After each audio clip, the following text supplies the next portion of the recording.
L-ambaxxatur Ċiniż għal Malta Jinang Jiang faħħar ir-relazzjoni bilaterali eċċellenti bejn pajjiżu u Malta. Malta kienet waħda mill-ewwel pajjiżi Ewropej li stabbilixxiet relazzjonijiet bilaterali maċ-Ċina lura fl-1972.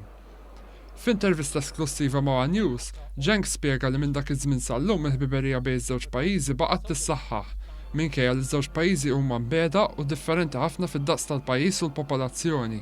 We have always respected each other and we have developed this traditional friendship over the years. And now we have a good opportunity to further develop our relations.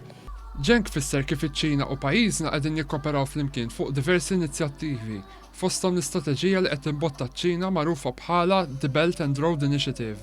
Din l-inizjattiva tal-Gvern Ċiniż hija ntiża biex fit-30 sena li ġejjin jiġi xprunat l-iżvilupp fl-infrastruttura u l-investiment f'iktar minn 150 pajjiż madwar id-dinja fosthom Malta. This is a new blueprint for cooperation in the new era. And our two countries are now working closely together to make our Belt and Road cooperation more productive, to deliver even greater tangible benefits to our two countries and peoples. Mistoqsit wara opportunitajiet oħra ta' ħbiberija, l-ambaxxatur Ċiniż qal li fost l-oħrajn jara li jikber is-suq turistiku bejn iż-żewġ pajjiżi. Both China and Malta are working towards the goal of bringing more Chinese tourists to Malta.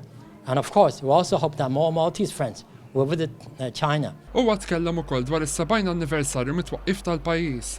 Spjega li minn dakinhar sal-lum iċ-Ċina mxiet minn pajjiż fqih għat-tieni l-ikbar ekonomija fid-dinja. Fisser kif bħala pajjiż li llum jitqies bħala ġgant fil-komunità internazzjonali għandu responsabilità li jippromovi l-paċi u l-prosperità mal-erba' tirieħ tad-dinja. We want to work with all other countries to build a community of shared future for mankind.